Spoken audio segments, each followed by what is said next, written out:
안녕하십니까. 예. 3월 첫째 주가 시작되는 것 같은데요.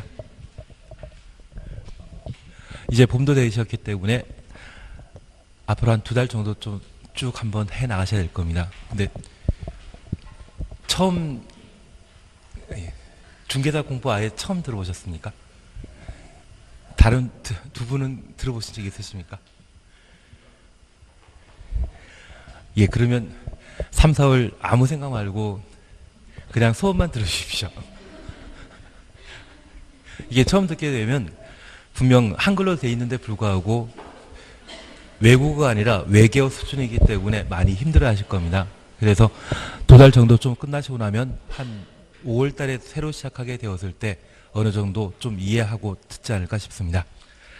그리고 한 장짜리는 수업 시간 도중에 한번 제 설명을 이걸 보면서 한번 쭉 따라와 주시는 게 좋지 않을까 싶습니다. 이거 한 장짜리 만드는데 처음 만들 때는 아주 고생했습니다. 양이 워낙 많다 보니까 좀 줄이려고 하면 만만치 않거든요. 그래서 좀 자주 한번 봐주시면 좋겠고 나중에 한번 시간 된다고 하면 얘를 따로 한번 정리하는 시간을 가지게 될 겁니다. 우선 이번 시간에 함께 하실 게 부동산 공법인데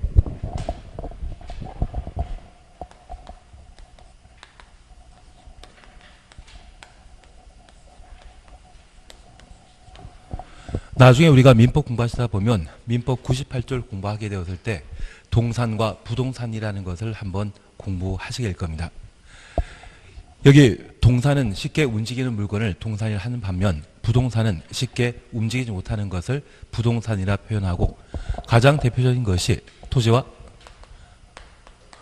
토지에 정착한 정착물을 부동산이라 표현하게 되는데 아마 가장 중요한 정착물이 있다고 하면 건축물이 되게 됩니다. 그래서 저 부동산은 토지와 건축물을 부동산이라 표현할 수 있고 그에 관한 공익을 달성하기 위한 규제에 관한 법률을 공법이라 표현하게 됩니다.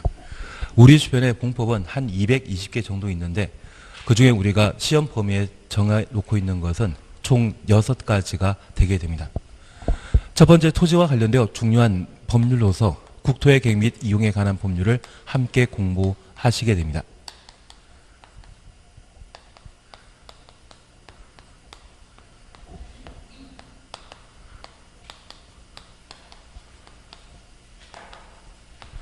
여기 국토계획법은 우리 시험에 12문제가 출제되게 되는데 저 국토계획법에 관한 내용들을 어떻게든 내 걸로 소화시켜야만 12개 중에 10문제 가까이를 맞출 수 있습니다. 그래서 한 5회독에서 10회독 정도 넘어가시게 된다고 하면 충분히 10문제 정도는 맞추지 않을까 싶습니다. 그리고 두 번째 우리가 함께 보시는 게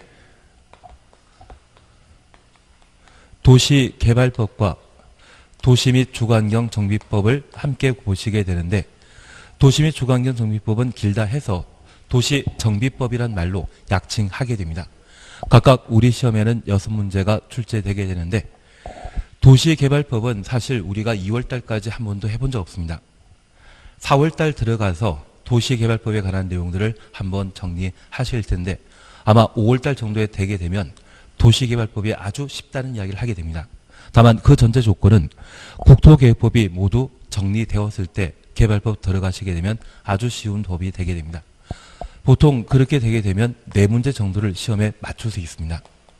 그리고 도시정비법에 대해 우리 시험에서는 6문제 출제되게 되는데 우리 주변에 재개발 사업이나 재건축 사업에 관한 절차를 다루고 있는 것이 도시정비법이 되게 됩니다. 제가 98년부터 중개사 강의를 했거든요. 근데 저 도시정비법에 관해 제가 수업할 때 한 6번을 열심히 해봤는데 불구하고 결국 맞추는 점수는 하나 아니면 2문제입니다. 우리 시험은 오지 쓴다에 해당되기 때문에 저 도시정비법에 관한 6문제를 내리 하나 찍더라도 문제 하나는 맞춥니다. 운이 좋으면 2문제 맞추거든요. 그래서 공부 하나 공부 안 하나 별반 차이 없는 것이 도시정비법이 되지 않나 싶습니다. 다만 이 도시정비법과 관련되어 자주 시험에 출제되는 내용들이 있는데 그 내용에 대해서는 수업 시간 중에 한번 다루게 될 겁니다. 그래서 이 도시정비법과 관련되어서는 하는 것만 하고 버릴 것은 확실하게 버리는 게 마음 편하지 않나 싶습니다. 그리고 네 번째, 토지와 관련된 법률로서 농지법에 관한 내용을 함께 공부하게 됩니다. 여기 농지법은 농지와 관련된 공법상 규제를 다루는 것으로서 우리 시험에는 두 문제가 출제되게 되는데 이번 3, 4월 과정에 농지법에 관한 내용들을 한번 정리하시게 될 겁니다. 그리고 그냥 제가 하나 팁을 드리게 되면 작년부터 최근 15년 사이에 농지법에 출제되는 두 문제 중에 하나가 5번이었습니다. 대신 한 두 번은 빼고 정답 5번이었거든요. 그래서 나중에 농지법과 관련되어 출제되는 내용이 내가 좀 쉽게 생각하는 문제라고 하면 직접 맞추시면 되고요. 그게 안 된다고 하면 그냥 마음에 5번을 담아두고 계시는 게 절반을 맞출 수 있는 방법이 아닌가 싶습니다. 그리고 건축물과 관련되어 함께 보실 법률로서 건축법과 주택법에 관한 사안들을 함께 살펴봅니다. 우리가 공인중개사 자격증을 따시고 실제 중개업을 하게 되면 대부분 건축물과 주택에 대한 매매, 임대에 관한 중개업을 담당하게 됩니다. 그래서 건물과 관련된 두 개 법률을 함께 공부하게 되는데 각각 우리 시험에서는 7문제 출제되게 됩니다. 여기 건축법과 관련되어서는 딱 3번을 저랑 같이 하시다 보면 아마 출제되는 문제 중에 5개나 6개 정도는 쉽게 맞추시는 분이고요. 그리고 주택법과 관련되어서도 한 3번 하시다 보면 얘는 워낙 개정되는 게 많다 보니 그 개정되는 사안들이 중요한 내용이라고 하면 그게 시험 범위를 압축시켜주는 방법도 되게 됩니다. 그래서 최근 개정 사항들을 좀 잘 정리해 놓으시게 된다면 아마 출제되는 문제 7문제를 다 맞출 수도 있을 겁니다. 그래서 우리 시험에서는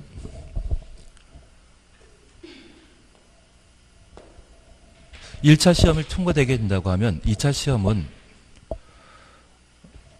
부동산 공법과 공인중개사법, 세법, 공시법으로 구성되어 있는데 우리가 배우는 과목은 4과목이지만 실제 시험은 3과목으로 치러지게 됩니다. 그리고 평균 60이면 합격하실 수 있는데 간혹 하시는 이야기가 5, 6, 7 작전을 쓰게 되면 충분히 합격할 수 있다는 이야기를 하게 됩니다. 그중에 우리를 70점 이상 만들어줄 과목이 있다고 하면 공인중개사법이거든요. 그래서 이 공인중개사법을 지금 3월부터라도 시험 볼 때까지 빠짐없이 계속 들어주시게 된다면 그분은 분명 85점 정도가 나오실 겁니다. 그리고 특강가에 들으시게 된다고 하면 90점 이상 나오시게 될 겁니다. 만약 대충 하게 되면 그때는 60이 안 나오십니다. 그래서 빠짐없이만 해주신다고 하면 공인중개사법에서 충분한 점수를 얻기 때문에 나머지 중개사 공법이나 또는 공시세법에 관해 좀 등한시하더라도 크게 문제 안 되시거든요. 그래서 나중에 아주 중요한 약속이 있는데 어느 날 학원 수업을 빼먹을 상황이라고 하면 공법을 빼먹어 주십시오. 대신 과락 나오는 것은 저도 책임 못 집니다. 과락만 안 나오신다고 하면 중개사법에서 충분한 점수를 얻을 수 있기 때문에 좋은 실력으로 합격을 하시게 될 겁니다. 그래서 우리가 앞으로 해나가실 때 중개사법이나 세법 그리고 공시법 좀 많이 해주시고 공법은 좀 어느 정도 기본적인 것만 좀 따라가시는 게 필요하지 않나 싶습니다. 나중에 시험 보시고 나면 아마 지금 한 장 받은 거나 지난달에 받으셨던 건축법 주택법의 한 장짜리를 보시게 되면 아마 비슷한 부분이 시험에 나온 것을 많이 확인하시게 될 겁니다. 그래서 이쪽을 좀 많이 잡아주시고 한 장짜리를 내가 내 걸로 이해할 수 있다고 하면 그때는 공법에서도 좋은 점수가 나오지 않나 싶습니다. 다만 오늘 첫 경험 하시는 분들은 이 공법이 만만치 않다는 것은 느끼실 겁니다. 그래서 다음 주에 공법 시간에 좀 이해하면 듣고 싶으시다고 하면 1, 2월 달에 동영상 촬영하신 것을 한번 보고 수업에 따라와 주신다고 하면 좀 효과적이고 오늘 들어보니 좀 만만하더라. 그러면 그냥 대충 수업만 따라오시면서 2달만 버텨주십시오. 그러면 5월 달부터는 좀 쉽게 되지 않을까 싶습니다. 예, 이번 시간은 기본서 마지막 과정입니다. 그리고 5월 달부터는 요약집을 나가기 때문에 기본서 마지막 과정으로서 좀 시간 되실 때 충분히 봐주시는 게 필요하실 겁니다. 우선 교재 잠깐 확인하십니다. 교재 보시게 되면 12페이지 찾으셨죠? 12페이지 보시게 되면 재정 목적이라는 게 있고 그 재정 목적과 관련되어 잠깐 확인해 주실 것이 있습니다.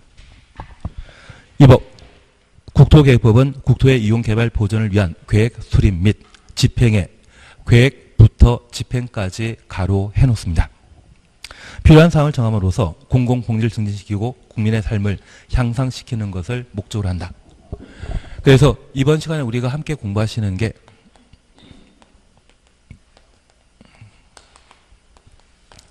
국토계획법입니다.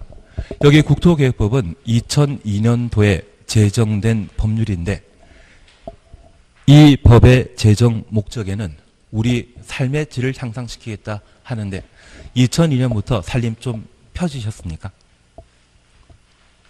2002년부터 나는 생활환경이 좋아졌다? 악화되었다? 좋아지지 않으셨습니까? 2002년도에 원리국 경기 치르고 나서 우리 국민소득이 만불대에서 2만불대로 바뀌면서 자동차의 보편화가 이루어진 그 시기가 아닌가 싶습니다. 그래서 국토계획법이 호언장담했던 것처럼 우리의 삶이 참 좋아졌습니다. 그렇게 삶의 질을 향상시키기 위해 우리 국토계획법에서는 일정한 계획을 수립하고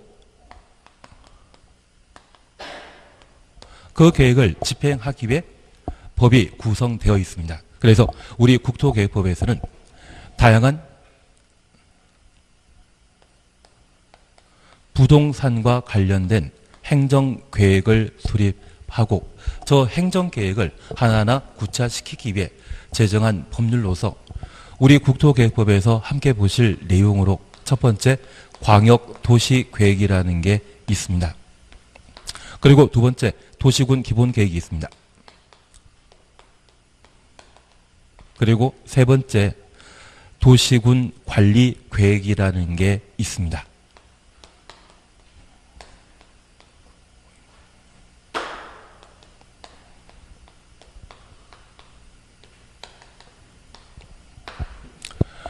우리가 함께 공부하시면서 광역도시계획과 도시군 기본계획은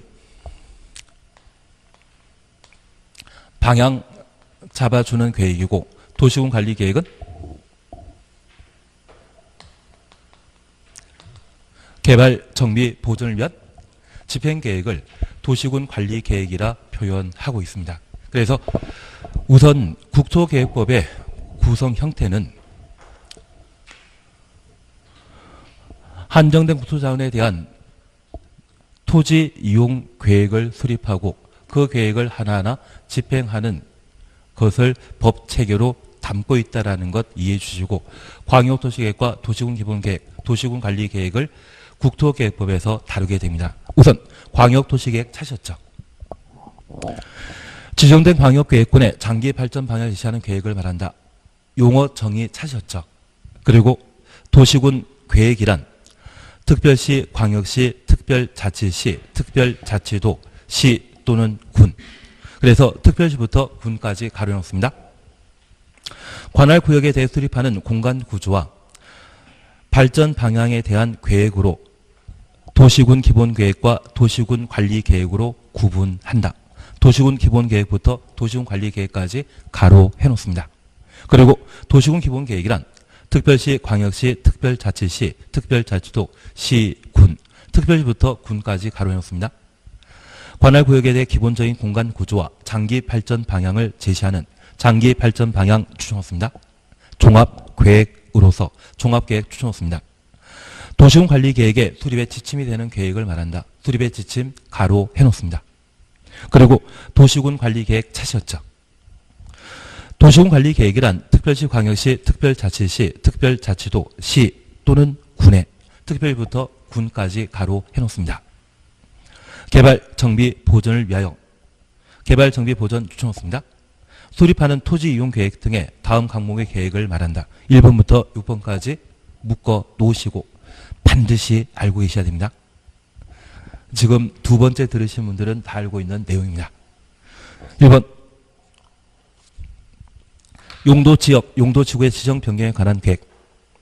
2번 개발 제한 구역, 도시 자연 공원 구역, 시가 조정 구역, 수산 자원 보호 구역의 지정 변경에 관한 계획. 3번 기반설의 설치 정비 개량에 관한 계획. 4번 도시개발 사업이나 정비 사업에 관한 계획. 5번 지구 단위 계획 구역의 지정 변경에 관한 계획과 지구 단위 계획. 6번 입지 규제 최소 구역의 지정 변경에 관한 계획과 입지 규제 최소 구역 계획. 나는 방금 처음 보신 분은 이게 뭔 말인지 이해 안 되지 않으십니까? 예, 잠깐 이해해 주실 것이 있습니다. 우리가 지금 공부하고 있는 국토계획법은 대한민국 전 국토에 대한 일정한 행정계획을 수립하고 그 행정계획을 계획만 수립해서는 안 되지 않습니까? 그것 하나하나 집행해 가기 위해 제정한 법률이 되게 됩니다. 다만 우리가 하나 이해하실 것이 있습니다. 지금 우리 주변의 정치 체계는 중앙 집권제입니까? 지방 분권제입니까? 지방 분권 시대입니다.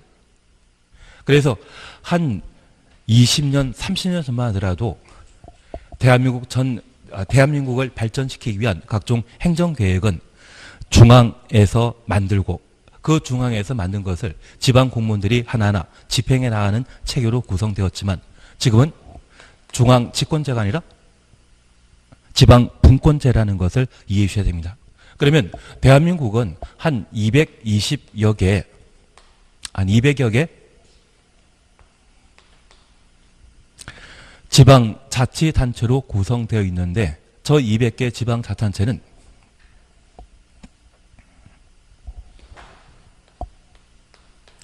광역지방자치단체와 기초지방자치단체로 각각 구성되어 있습니다. 여기 광역이라 표현하게 되면 서울특별시나 대전광역시 그리고 충청남도 그리고 특별자치시와 특별자치도로 구성되어 있는 것이 현재 광역지방자치단체입니다. 우리가 살고 있는 세종시는 특별자치시입니다.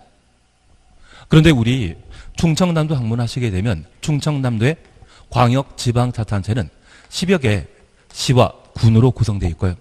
그리고 대전광역시를 방문하게 되면 대전광역시에는 다수의 구로 구성되어 있다는 것을 알고 계실 겁니다. 그리고 서울특별시도 25개 구로 구성되어 있거든요. 그러면 저 광역지방자치단체를 구성하는 단위를 법에서는 기초지방자치단체라 표현하게 됩니다. 저 기초지방자치단체를 뭐란다? 시, 군, 구라 표현하게 되고요. 그리고 광역지방자치단체는 특별시, 광역시, 도. 그런데 우리 세종시의 경우에는 분명 광역지방자치단체인데 구가 있다 없다? 구가 없습니다. 그리고 제주도의 경우에는 기초지방자치단체가 있다 없다? 제주시장과 서귀포시라고 하는 곳이 각각 있는데 얘가 한 10년 전쯤에 제주도에 대한 특별법을 만들면서 선거를 통해 그분들 뽑다가 제주도지사가 임명하는 것으로 법이 바뀌어버렸습니다. 그래서 정확하게 말씀드리게 되면 선거를 통해 뽑히는 지방자치단체에 대해서는 자치시군 구청장이라 표현하는 반면 선거가 아니라 임명직에 해당되는 각종 시장, 구청장이 있다고 하면 그분들에 대해서는 비자치시군 구청장이라 표현하게 됩니다. 비자치시군 구청장의 경우에는 기본적인 인허가권이 없는 것을 특징으로 하게 됩니다. 그래서 제주도 같은 경우는 분명 제주시장이 있지만 내가 살 집을 만들고자 한다면 건축허가 받아야 되거든요. 그 건축허가를 제주시장에게 받는 것이 아니라 제주도지사에게 건축허가 받은 때만 내가 살 집을 만들 수 있습니다.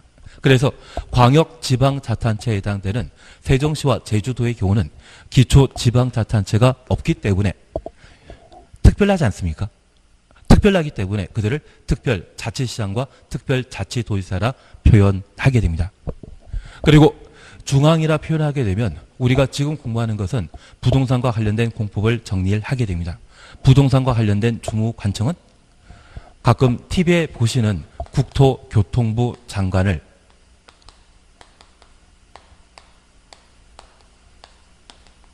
보시게 되는데 그 국토교통부 장관이 중앙행정청이란 말로 대신하게 됩니다. 그래서 장관급에 대해서는 뭐란다? 중앙행정청이라 표현하고 광역과 기초를 지방자치단체라 표현하게 됩니다. 근데 이게 사실 11, 12 과정이나 1, 2 과정에서 해결되셔야 되는데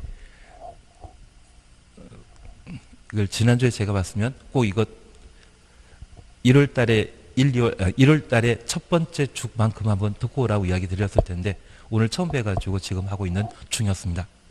그런데 우리가 잠깐 이해하실 것이 있습니다.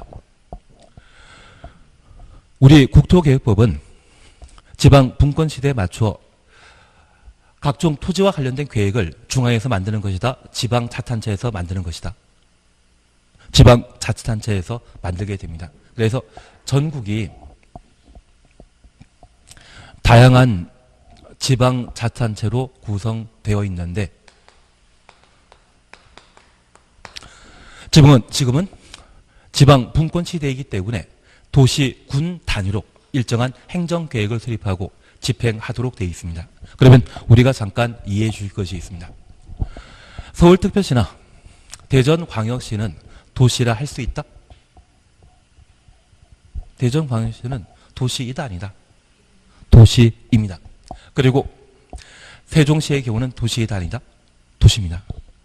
제주도의 경우는 도시이다 아니다? 도시라고 해야 됩니다. 그리고 충청남도를 도시라 할 수 있겠습니까?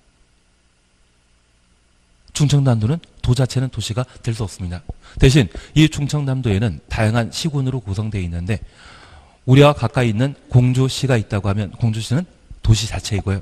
그리고 충남 도청에 있는 홍성군이라는 곳이 있는데 저 홍성군에 대해서는 도시는 아니지만 군이라고 표현할 수 있겠죠. 그래서 현재 도시, 군 단위로 일정한 계획을 수립하면 전국의 200여여 개의 도시군 단위로 계획 수립하게 되면 이게 대한민국 전국토가 되지 않겠습니까? 대한민국에는 한 200여 개 도시군이 있는데 저 도시군마다 각각 일정한 성장 발전을 도모하기 위한 계획을 수립하게 되면 그게 대한민국 전국토의 계획이 될 수 있겠죠. 예전에는 위에서 내려왔는데 지금은 지방 분권 시대가 강조되다 보니 도시군 단위로 일정한 계획을 수립하게 되면 그 계획이 대한민국 전국토의 일정한 계획이 되어버립니다. 그래서 우리 국토계획법은 도시군 단위로 계획을 수립하고 도시군 단위로 집행하는 법률이거든요. 그러면 저 도시군은 특별시와 광역시, 도에 속해 있는 시군을 도시군이라 할 수 있을 겁니다. 그래서 앞으로 도시군이란 말 보게 되면 이 도시군은 특광시군이라 생각해 주시고 특별자치시와 특별자치도의 경우는 일반적인 경우입니까? 예외적인 경우입니까? 예외적인 경우이기 때문에 특시, 특도에 대해서는 시험에 정답으로 물어본 적 없고요. 그냥 특광시군과 함께 존재하는 위치에만 설명되게 됩니다. 크게 신경 쓰는 거 아닙니다. 앞으로 도시군이란 말 보게 되면 얘는 뭐와 같다? 특광시군과 같은 이야기입니다. 특광시군이란 말 보게 되면 얘는 뭐와 같다? 도시군이 되게 됩니다. 그러면 우리가 하나 이해하실 것이 있습니다. 우리 국토계획법은 도시군 단위로 일정한 계획을 수립하고 수립한 계획을 하나하나 집행하는 법률입니다. 그래서 도시군 단위로 수립하는 계획을 뭐란다? 도시군 계획이라 표현하고 저 도시군 계획에는 도시군 기본 계획과 도시군 관리 계획으로 구분하게 됩니다. 그래서 우리 광역도시계획 바로 밑에 도시군 계획 찾았습니까? 도시군 계획이란 특별시, 광역시, 특시, 특도, 시, 군. 그래서 특광시군을 뭐란다? 도시군이랍니다. 그 도시군의 관할 구역에 대해 수립하는 공간 구조와 발전 방향을 위한 계획으로 도시군 기본 계획과 도시군 관리 계획으로 구분한다. 확인되시겠습니까? 그래서 앞으로 도시군은 뭐와 같은 말이다? 특광시군이라고 이해해 주셔야 됩니다. 그러면 우리가 잠깐 이해하실 것이 있습니다. 여기 집행은 뭔가 새로 만들고 새로 만드는 것을 개발이라 표현하게 됩니다. 정비하고 보존하는 것을 집행이라 표현하거든요. 개발, 정비, 보존을 위한 행위가 있다면 얘는 무엇이다? 집행입니다. 그런데 우리 세종시라는 도시를 하나 만들어 놨거든요. 이거 도시개발법에 따라 도시개발 사업을 통해 만든 도시가 바로 세종시입니다. 우리가 살고 있는 세종시는 2008년도에 세종시 만들기 시작했는데 지금 2019년도이지 않습니까? 2008년도에 시작했을 때 우리 세종시군은 한 몇만 명이었겠습니까? 10만 채 안 됐거든요. 지금 34만 정도가 거주하고 있습니다. 그래서 10년 사이에 인구 20만 가까이 늘어난 곳이 있다고 하면 대한민국에 거의 없습니다. 그리고 이 세종시가 가장 전국 도시군 중에 젊은 사람들이 많이 모여있는 그런 도시이거든요. 이렇게 많은 사람들이 몰려있고자 한다고 하면 우리 세종시의 개발 사업은 잘 돼야 되겠습니까? 부실해야만 이렇게 사람이 모이겠습니까? 잘 돼야 될 겁니다. 잘 된다는 것은 다른 거 없습니다. 내가 생활하는데 불편 없어야 되거든요. 그러면 내가 생활하는데 불편 없고자 한다고 하면 생활에 필요한 필수시설이 있거든요. 그 필수시설을 국토계획법에서는 기반시설이라 표현하게 됩니다. 그래서 우리 바둑판이란 말 들어본 적 있으십니까? 바둑판. 바둑 두는 곳을 기원이라고 바둑판을 기반이라 하지 않습니까?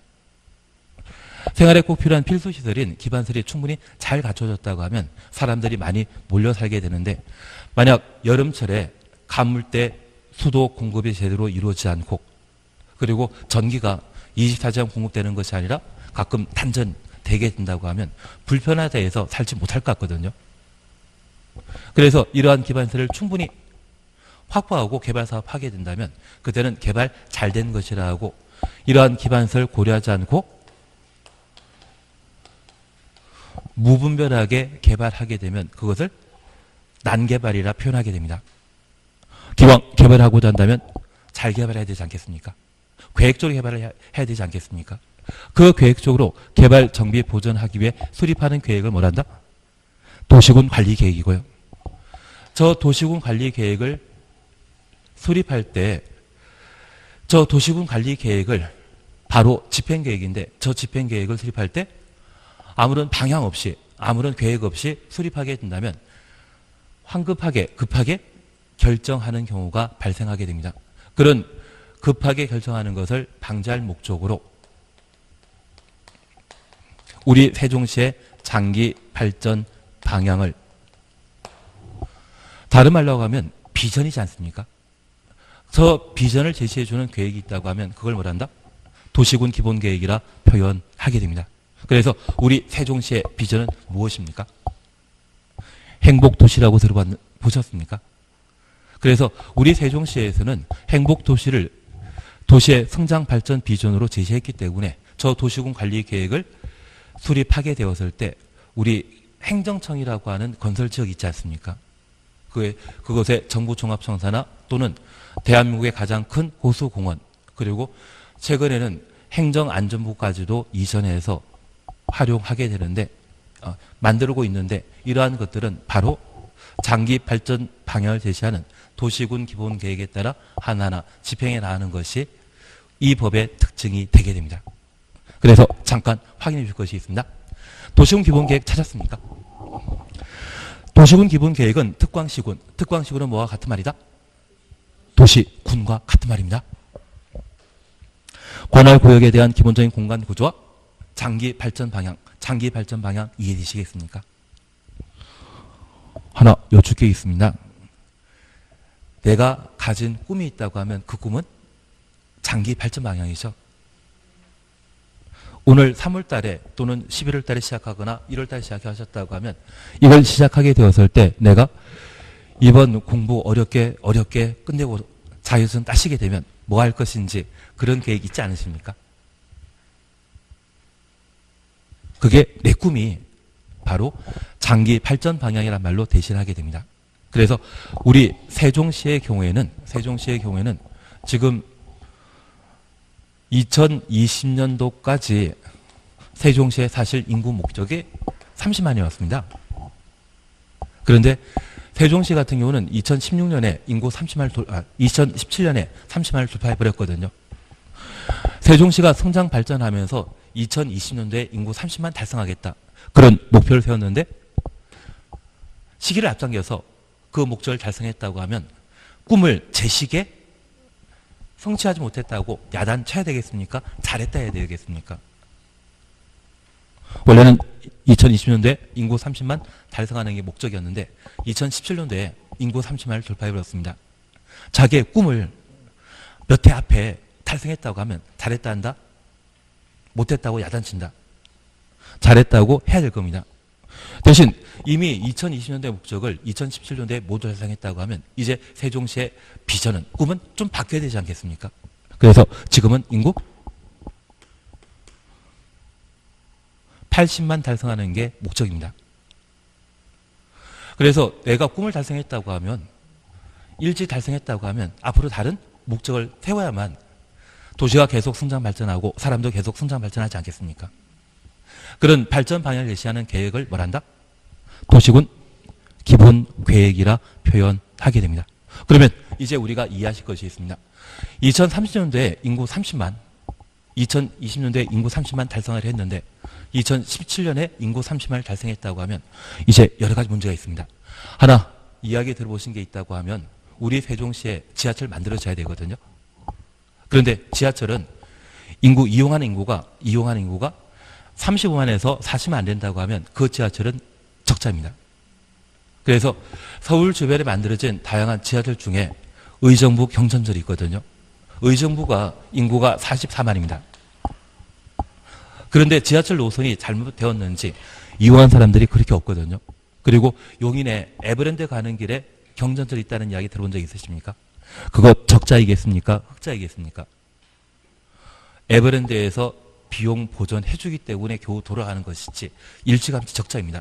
그런데 용인 인구가 지금 104만이거든요. 용인이 104만입니다. 그러면 우리 세종시가 지금 인구 20만대 또는 10만대, 아무리 대전 옆에 있다 할지라도 대전 2호선을 연결해서 오송역까지 지하철 놓게 된다고 하면 흑자이다, 적자이다? 적자입니다. 대신 인구가 35만, 40만 넘어가게 되면 그때는 어느 정도 타당성, 재산성이라는 게 생길 수 있거든요. 그러면 우리 2017년이나 2018년도까지는 아무 꿈도 꾸지 않았던 지하철 연장, 인구 30만 돌파하니까 어느 정도 경제성이 갖춰졌다 해서 이 지하철 만들겠다는 이야기가 나오고, 그리고 사실 KTX 세종역에 대해서 애초 생각도 없었습니다. 인구 20만에 KTX역이 웬 말이냐, 그 이야기 나왔거든요. 오송은 청주에 붙어 있는데 청주 인구가 몇 만이다? 예, 저도 잘 모릅니다. 근데 70만에서 80만 된다고 합니다. 청주시와 청원굴이 붙어가지고 지금 7, 80만 되거든요. 어느 정도 인구가 갖춰져야만 뭔가 시설 설치할 것을 계획할 수 있거든요. 지금 우리는 30타만 넘어갔기 때문에 KTX 세종역 하나 만들자, 그런 이야기 나오는 것이고요. 지하철 만들자. 그리고 그 지하철 노선이 지금 두 가지 방안이 나왔다고 합니다. 대신 둘 다 금남면이라고 하는 곳 있지 않습니까? 그곳 지나가지고 지하철 만들어지는데 우리가 알고 있는 도심이라 분류는 일생활권 지날 것인지 아니면 정부종합청사 지날 것인지 그 이후에 오송역까지 연결되기로 결정되어 있거든요. 1안과 2안 중에 어디가 우리 세종시의 성장 발전에 도움이 될 것인지 미리 생각해 볼 필요 있지 않겠습니까? 그런 생각하는 계획을 뭐란다? 도시군 기본 계획이 되게 됩니다. 만약 저 도시군 기본 계획에서 지하철 노선이 1안과 2안이 각각 결정되게 된다고 하면 어디가 결정되느냐에 따라 역세권이 가치가 좀 올라가지 않겠습니까? 만약 도시군 관리 계획으로 결정된 것은 집행계획이거든요. 개발이 확정된 겁니다. 그때 내가 투자하게 된다고 하면 어느 정도 이익은 얻겠지만 인생 바뀌었다, 자동차 바뀌고 집이 바뀔 그런 일은 없고요. 대신 도시군 기본 계획을 살펴보고 투자처를 결정하게 된다고 하면 실제 만들어지게 되었을 때 그 토지의 가치나 건물의 가치는 현저하게 달라지게 될 겁니다.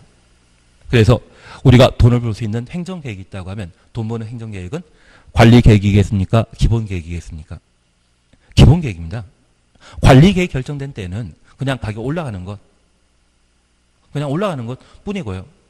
현저하게 바뀌는 것이 있다고 하면 장기 발전 방향을 제시하는 기본 계획이 되게 됩니다.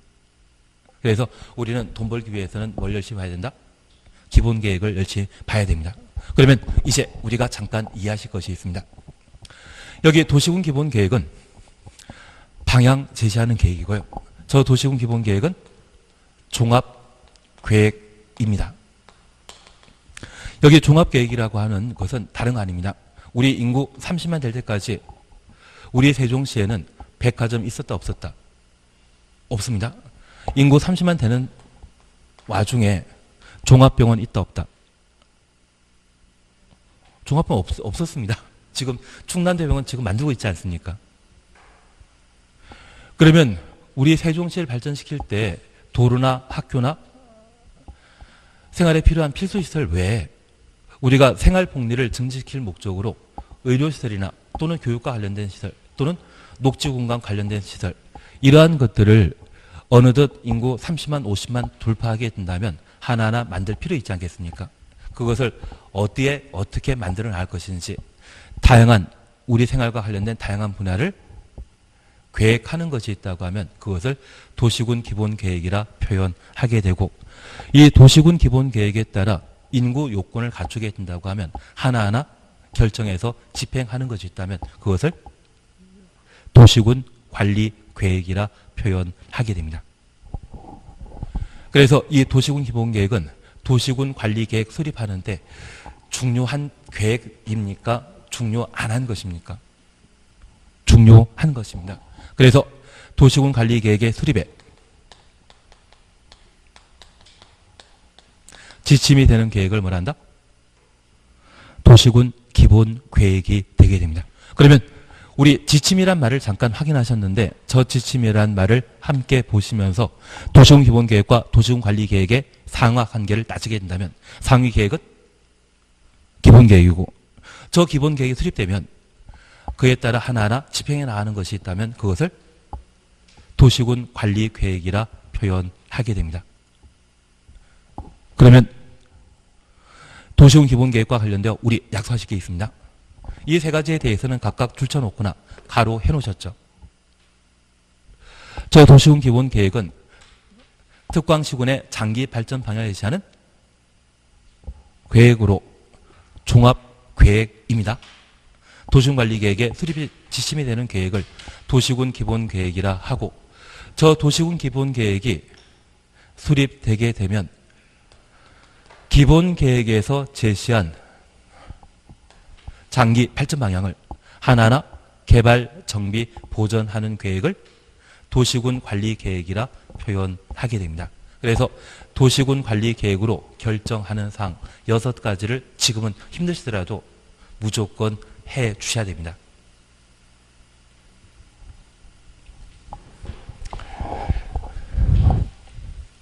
그리고 우리 이제 마지막 보실 것이 광역도시계획이란 말 찾으셨죠? 광역도시계획이란 말 찾으셨죠? 저 광역도시계획은 우리가 지금 공부하고 있는 국토계획법은 도시군 단위로 일정한 행정계획을 수립하고 저 행정계획을 하나하나 집행하기 위해 마련된 법률입니다. 그런데 이 광역 도시계획은 도시 하나를 말하겠습니까? 도시 둘을 말하겠습니까? 기본적으로 도시군 계획은 도시 하나와 군 하나를 대상으로 수립하는 행정계획을 도시군 계획이라 표현하게 되는데 우리 세종시나 또는 가까운 공주시 또는 천안시를 어떻게 성장 발전시켜 나갈 것인지 그 방향 제시하는 것을 기본계획이라 하고 이를 하나하나 집행하는 계획을 도시군 관리계획이라 하는데 우리 세종시 혼자 성장 발전할 수 없습니다. 인접한 대전, 인접한 청주, 천안, 공주와 어느 정도 생활 연계가 필요합니다. 우리 세종시에서 자급자족하기 위한 여러 가지 농산물이나 공산품을 직접 생산할 수 없지 않겠습니까? 다른 도시와 일정한 연계 기능을 가지는 것이 필요한데 제가 서울 이야기를 잠깐 드리겠습니다. 최근 국토교통부에서는 3기 신도시로 과천지구와 그리고 교산지구, 하남의 교산지구, 남양주의 왕숙지구, 그리고 인천의 계양지구에 대한 개발사업을 발표했었습니다. 그런데 3기 신도시가 존재한다고 하면 2기 신도시도 있고 1기 신도시도 있을 겁니다. 저 1기 신도시의 가장 대표적인 것이 분당, 평촌, 그리고 일산이 되게 됩니다. 그런데 우리가 알고 있는 분당, 평촌, 일산은 위성도시, 베드타운이거든요. 만약 서울에 가장 큰 문제가 있다고 하면, 서울이 가지고 있는 가장 큰 문제가 있다고 하면 아마 주택 문제일 겁니다. 서울에 집 좋은 곳 참 많습니다. 그런데 우리가 알고 있는 집 좋은 집은 좀 적정하게 공급돼야 되는데 집값이 너무 지나치게 높거든요. 그러면 서울 자체에서 싸고 저렴한 주택을 많이 지어서 제공하면 참 좋겠지만 그러면 서울의 산업이나 상업이나 다양한 기능을 포기해야만 그게 가능하거든요. 그래서 서울 자체적으로 독자적 성장 발전하기 곤란하기 때문에 서울 주변의 경기도에 분당 신도시, 평동 신도시, 일산 신도시를 마련하게 되면 직장은 서울에서 제공하고 잠자리는 경기도에서 제공하는 그런 연결고리망을 가지는 것이 1기 신도시의 개발 사업이었습니다. 그러면 서울 혼자 독자적 성장 발전하는 것 가능하다 힘들다. 힘들지 않겠습니까? 주변 다른 도시와의 연계 기능이 필요하지 않겠습니까? 그래서 우리 세종시와 대전 사이에 우리 세종시와 청주나 공주 사이에 상호 제공하는 기능을 서로 달리할 수 있지 않겠습니까? 전혀 이해 안 되는 표정이십니다. 원래 이게 정상적이십니다. 사실은. 그래서 도시 하나로 성장 발전하기 힘들기 때문에 도시 하나를 두고 주변에 있는 여러 도시와의 연계 기능을 계획하기에 수립하는 계획이 있다면 그것을 광역도시계획이라 표현하게 되는데 서울 같은 경우에는 광역버스가 하나 있습니다. 그래서 빨간 자동차에서 서울 시내만 돌아다니면 시내버스이지만 서울과 경기도 특정 도시와 연결하는 버스를 광역버스라 하거든요. 지금 우리 세종시와 그리고 오송역을 운행하게 되는 BRT인가 PT, 예. 그거 적응하지 못해가지고. 하여튼 그 버스가 있는데 그 버스는 시내버스이다? 광역버스이다. 광역버스입니다. 그래서 이 광역이라고 하는 것은 넓다고 해서 광역이 되는 것이 아니고요. 도시 둘 이상의 상호 기능을 확보하기 위해 어떤 방향으로 성장 발전시켜 나갈 것인지 세종시에서는 일자리를 주변 도시에는 잠자리를 제공하는 그런 기능을 엮어나가기 위해 수립하는 계획이 있다면 그것을 광역도시계획이라 표현하게 됩니다. 그래서 기본적으로 국토계획법은 지금은 중앙 집권제가 아니라 지방 분권 시대이거든요.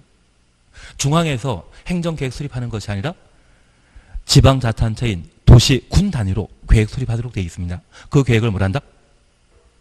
도시군 계획이고요. 그 도시군을 달리 뭐란다? 득광시군이랍니다. 그러면 이 득광시군의 성장 발전을 위해서는 다양한 개발 사업 해야 되지 않겠습니까? 저 개발 사업을 결정하기 위해 수립하는 계획을 도시군 관리 계획이라 표현하는데 저 도시군 관리 계획을 수립하여 개발하고자 하는데 저 개발 사업은 그래도 꿈이 있고 비전이 있어야 되지 않겠습니까? 그 비전 제시해 주는 계획을 뭐란다? 기본계획. 그래서 우리 세종시 같은 경우는 인구 2020년도에 30만 돌파시키기 위해 다양한 노력을 했거든요. 근데 그 노력의 성과가 2007년도에 인구 30만 돌파해버렸습니다. 이거 잘한 것이거든요. 그러면 이미 돌파한 인구 30만, 2020년도에 30만 달성하겠다? 이미 달성할 필요 없지 않겠습니까? 지금 우리 세종시의 인구 계획은 몇 만이다? 80만입니다. 1년 만에 80만 달성할 수 있다 없다. 황당한 꿈을 꾸고 있습니다. 그렇다고 그 꿈 꾸고 있는 세종시장에게 이런 잘못된 꿈을 꾸고 있냐, 그렇게 야단칠 수는 없지 않습니까? 대신 인구 80만 달성하기 위한 노력은 또 하지 않겠습니까? 그리고 그 노력 결실이 진짜 결실이 쌓인다고 하면 바로 2020년도에 80만 달성할 수 있겠죠. 세상에 불가능한 일은 없지 않겠습니까? 그러면 저 인구 80만 달성하고자 한다면 우리 세종시 같은 경우는 건설 지역을 가운데 두고 서부권과 남부권, 동부권, 그리고 중부권, 북부권, 그래서 조치원이라고 하는 곳을 기점으로 한 북부권이 있습니다. 그러면 이 건설 지역이 지금 6생활권까지 존재하는데 저 6생활권까지 인구 30만 달성하기로 했거든요. 그런데 이제 꿈이 80만이면 개발 용지는 넓어져야 된다? 좁아져야 된다? 넓어져야 되지 않겠습니까? 대신 이쪽은 절대 개발 안 됩니다. 공주 쪽은 공주가 백제 수도였지 않습니까? 이쪽은 함부로 개발한다 안 한다? 금강 있지 않습니까? 개발 안 합니다. 결국 중부권을 열심히 개발하거나 또는 금남면 일대가 개발 제한 구역이거든요. 개발 제한 구역에 지금 KTX 역이 지나가고 그쪽이 반성역과 연결되는 지하철 연장 노선이 계획된다고 하면 저 개발 제한 구역 없애버리면서 뭔가 새로운 시가지 조성해야만 인구 80만 또 수용할 수 있거든요. 이쪽은 뭐 만들겠습니까? 일자리 만들기 위한 다양한 산업단 조성하지 않겠습니까? 결국 서부권을 제외한 중부권, 동부권, 남부권에 토지의 가치는 인구가 실제 늘어나게 된다고 하면 토지의 가치가 달라질 수밖에 없습니다. 그 비전 잡아주는 계획을 뭐란다? 기본 계획입니다. 그리고 인구가 점점 40만, 50만 된다고 하면 새로운 일자리와 새로운 주거 공간을 확보할 필요가 있을 것이고 새로운 상업 용지가 필요하기 때문에 건설 지역은 이미 개발 계획 다 수립된 상태입니다. 그 개발 계획 다 뒤집어서 인구 80만에서 거주할 수 있는 도시 만든다? 그건 불가능한 거고요. 결국 양적으로 면적이 확대될 수밖에 없습니다. 그럴 때 제 생각에는 이쪽이 제일 괜찮은데 대전도 가깝고